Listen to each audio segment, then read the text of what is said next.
అందరికీ నమస్తే అండి. కార్తికేయ ఆస్ట్రాలజీ యూట్యూబ్ ఛానల్లో 2026 ఉగాది రాశి ఫలితాల్లో కర్కాటక రాశి వాళ్ళకి ఎలా ఉంటుందో చూద్దామండి.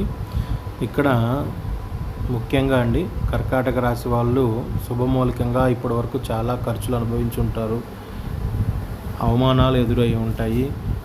మీకు అనుకున్న పనులు, ప్రయాణాల్లో ఇబ్బందులు అన్నీ కలిగి ఉంటాయి. కానీ కర్కాటక రాశి వాళ్ళకి రేపు జూన్ 2 తర్వాత చాలా బాగుంటుందండి. మీరు అనుకున్నవన్నీ కూడా సాగుతాయి.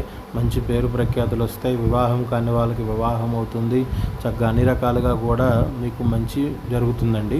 ఇక్కడున్న ఒకే ఒక్క ప్రాబ్లం ఏంటంటే, ఈ రాహు కేతు వల్ల కుటుంబంతో డిటాచ్మెంట్, అంటే గొడవలు, కొంచెం ఇబ్బందులు కలగటం.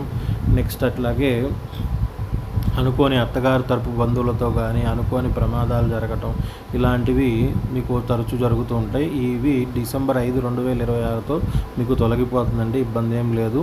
అప్పటి వరకు మీరు వేచి ఉండండి. కానీ జూన్ 2 తర్వాత గురుడు మీకు అన్ని రకాలుగా కూడా మీకు మంచి చేయబోతున్నాడు.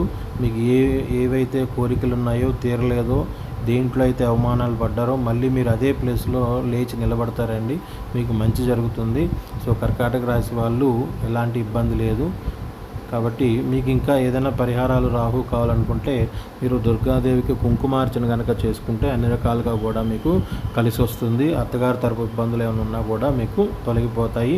కుటుంబంలో ఏమైనా ఇబ్బందులు ఉంటే హనుమాన్ చాలీసా చేసుకోవడం చెప్పదగినటువంటి ముఖ్యమైన సూచన. సో నేను చెప్పింది మీ వీడియో కనుక నచ్చినట్లయితే లైక్ చేయండి, సబ్స్క్రైబ్ చేయండి, సపోర్ట్ చేయండి, షేర్ చేయండి. ధన్యవాదాలు.